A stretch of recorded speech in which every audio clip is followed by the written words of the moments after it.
ಏ ಬೇಡಪ್ಪ ಪೆಟ್ರೋಲ್ ಓಡಿಸೋದು ಕಷ್ಟ ಆಗ್ಬಿಡ್ತದೆ. ಗಾಡಿ ನೋಡೋದು ಬಾ ಅವರ ಓಡಿಸ್ರಿ. ಏ ಬೇಡಪ್ಪ ನಾನು ಬರೋಲ್ಲಪ್ಪ ಸೈಕಲ್ ಓಡಿಸ್ತಾರೆ. ಜೋಶಿ ನೀರು ಬಿಡು ಇದು ತೆಗಿ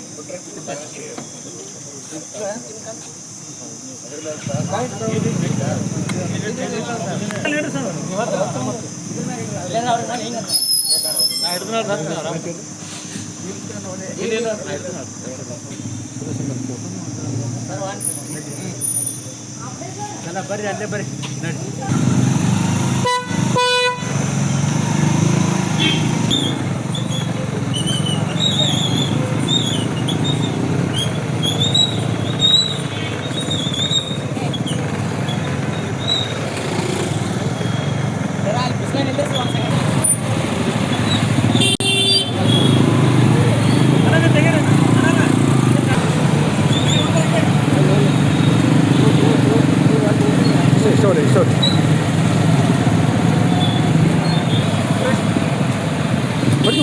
ಮುಂದೆ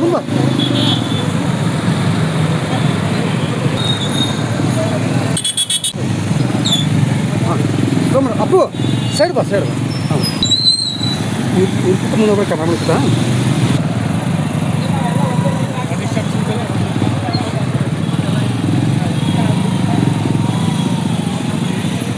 ಸ್ವಲ್ಪ ಮುಂದೆ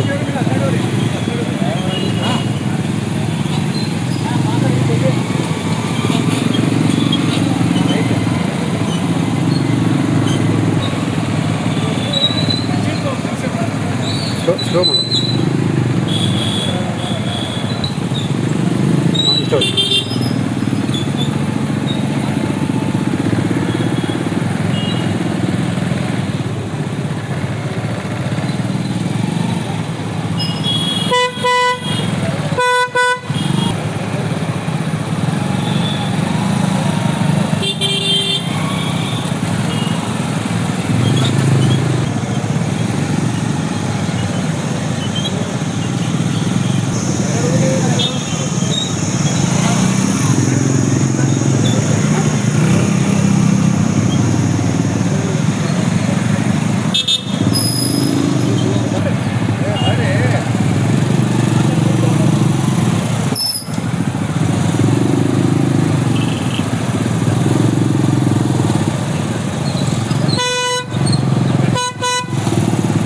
ಇಷ್ಟು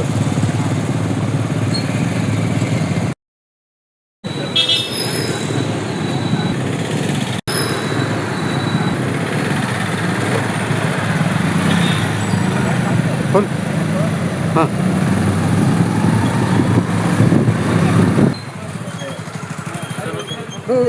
ಸಣ್ಣ ಸರ್ ಈಗ ನೋಡಿ ಸರ್ ಎಂ ಪಿ ಸರ್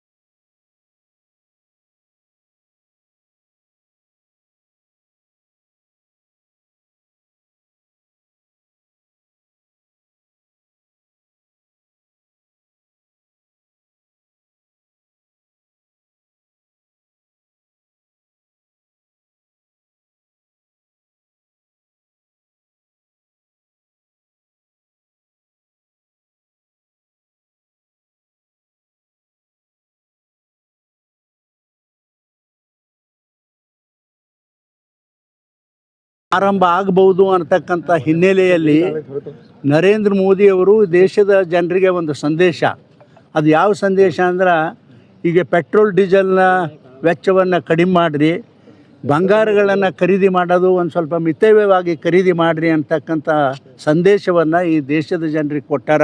ಅದರ ಒಂದು ನಿಮಿತ್ತ ಇವತ್ತು ನಾನು ಈ ಇಲೆಕ್ಟ್ರಿಕಲ್ ಮೋಟರ್ ಸೈಕಲ್ ಮೇಲೆ ಬಂದು ಡಿ ಸಿ ಆಫೀಸ್ ತನಕ ಬಂದು ತಮ್ಮನ್ನೆಲ್ಲ ಭೇಟಿಯಾಗಿ ಈ ಜಿಲ್ಲೆಯ ಜನರಿಗೆ ಇದೊಂದು ಸಂದೇಶ ಕಳಿಸೋಣ ಅಂತಕ್ಕಂಥ ಒಳ್ಳೆಯ ಉದ್ದೇಶ ಇಟ್ಕೊಂಡು ನಾನು ಕೂಡ ಇಲ್ಲಿ ಬಂದೀನಿ ಅಂತ ಹೇಳಲಿಕ್ಕೆ ಪ್ರಯತ್ನ ಮಾಡ್ತೀನಿ ಅಷ್ಟೇ.